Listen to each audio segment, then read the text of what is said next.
Joel! Joel, are you in here? Shh, I'm under here, Travis. Where? I can't... Oh, Joel, what's going on? Why are you hiding? It's kind of the theme today. Theme? What are you talking about? Start up the kids' corner and find out.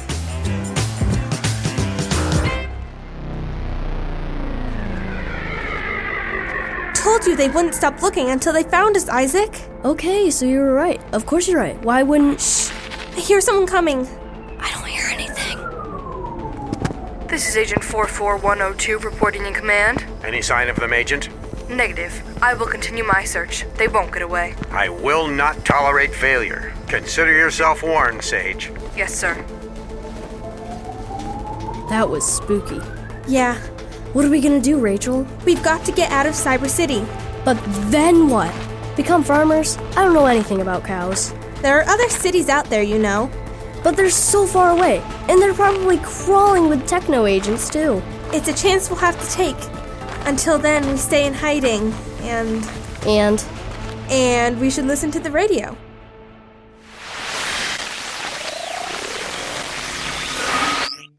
Hello, Sage. Lose something again? No, I'm just looking for some kids. Oh, well, I doubt they're behind my garbage can. You never know, Mr. Jacobs. You never know. I guess you have a point. Are they avoiding you or something? Well, that is the point of hide and go seek. Ah, and it all becomes clear. Well, I hope you find them soon. Thanks. Maybe they're behind your tool shed. Be right back. All right. Mr. Jacobs! Where? Oh, hi, Rachel. I didn't see you back there. Exactly. See, Isaac? I told you hiding in Mr. Jacobs' truck was a good idea. You told me? I seem to remember telling you something similar. Isaac, Hi. how many kids are there back there? Just us. Sage has probably found everybody else already. You won't tell her where we are, will you? My lips are sealed. Oh, good. What's she doing now? Looks like she's looking through Tabitha's blackberry bushes. As if we'd hide in an old thorn bush. Well, that is what we want her to think about any hiding spot. I hope she gives up soon. Those thorns look like they're winning. I've gotta say, she doesn't mess around when it comes to hide and seek. Yes. Well, I'm going back to check my mail. I'll be right back. Mr. Jacobs, before you go, Yes, Rachel? could you start the next program on your radio? I think I can do that.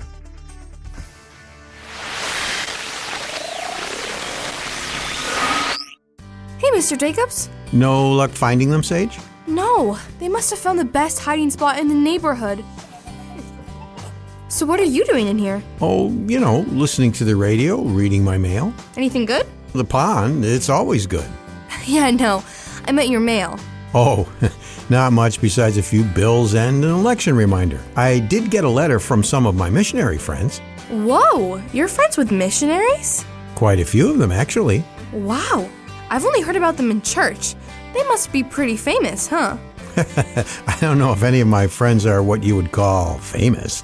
And honestly, it might be better if they weren't. What do you mean? Why wouldn't anyone want to be famous? For one thing, it's the wrong reason to become a missionary. Missionary work is about showing God's love to others and teaching them about Him, not to become popular. Well, yeah. But the second thing is it might be dangerous to be well known as a missionary. Dangerous? Sure. In a lot of countries, it's against the law to be a missionary, or sometimes even a Christian. Against the law? That's really weird. Why would anyone not like Christians so much that they'd make a law about that? It might seem a little strange, but Jesus tells us in verses like John 15:20 that it's not all that weird if you remember that some people didn't like Him very much either. Oh, yeah, they didn't like him so much that they killed him, even though he didn't do anything wrong. It's true. And the Bible tells us over and over that because we believe and follow Jesus, we will face a lot of mistreatment for it. So what do we do about it? Well, I just happen to have a script about it. A script? Shh! Quiet, Rachel! Aha! There you guys are. Yeah, and you never would have found us if it wasn't for Rachel. Sorry, Isaac. Mr. Jacobs tricked me. Maybe a little. Shall I go get the script? Well, okay. I guess I wanted to act out a story too. I'll be right back then. And we'll listen to the radio.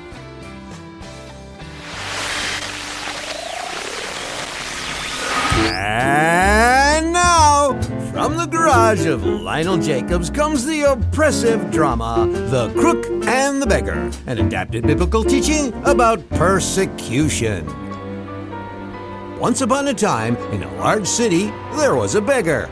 Please, if you could spare a bit of bread, I would be most grateful. She wasn't wealthy in the least, but what she did have, she would share with others, and if she was able to help anyone, she would do so happily. I can't do much, but if I can make someone else's day easier, I will. After all, we're all in this together. But not everyone in the city shared this attitude. Across the street, hidden in the shadows, lurked a cloaked figure who was anything but charitable. In other words, I'm not a nice person. In fact, I'm looking to score big with that jewelry store over there. I just need a fall guy. You know, someone to pin it on. As she was looking around for someone to blame for the robbery, her eye fell upon the beggar. Perfect. She's always hanging around the store, and everyone knows that beggars aren't to be trusted. It's the perfect cover-up. And so, a few minutes later... The jewelry store is being robbed! Somebody call the police! What seems to be the problem here? Officer, thank goodness! It's the jewelry store! Yes. Did you see what happened? Not exactly. Fortunately, officer, I did. You? That's right. I saw this beggar smash the front window, grab the jewels, and run off with them. The officer looked at the beggar in disbelief. That can't be true. This beggar is the friendliest, kindest, and most law-abiding citizen I know. Oh, shucks, officer.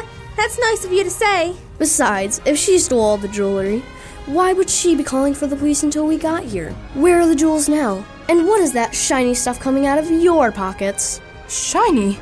Oh, these old things, I was, left them by my great uncle. Yeah, sure. You're coming with me. No, she's the thief. You've got the wrong dark and mysterious character. This is not going the way I planned. The moral is, God tells his children to do what is right, showing kindness to others and sharing his love with everyone we meet. Not only does this please him, but when people tell lies about us and mistreat us, it will be easy to see that we aren't the ones in the wrong.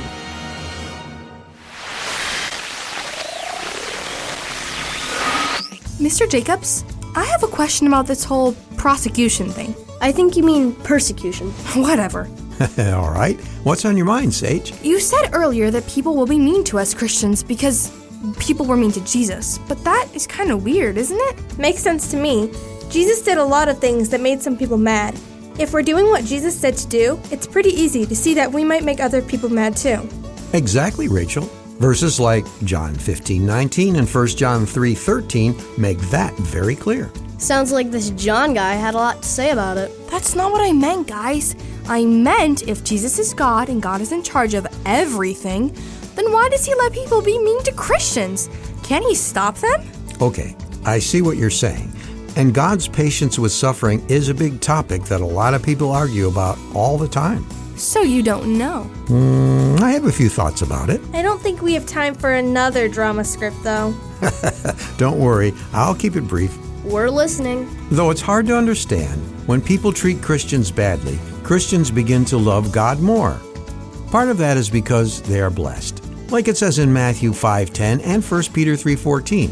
But I think one thing that also happens is that because we are being mistreated for our faith, it proves our faith is real. And with God's blessing and proof that we are not fooling ourselves, as Christians we can take courage and live for God even when the whole world is coming down on us. Because, as he says in John 16:33, God is mightier than anything in the world, and he will make sure everything turns out right in the end. Wow, I guess you did have thoughts on that topic. I can't say I understood it all, though. Yeah, when he said that lots of people argue about it, I knew it wasn't going to be easy to understand. Well, I gave it a shot anyway. I'm always here if you want to talk it over some more.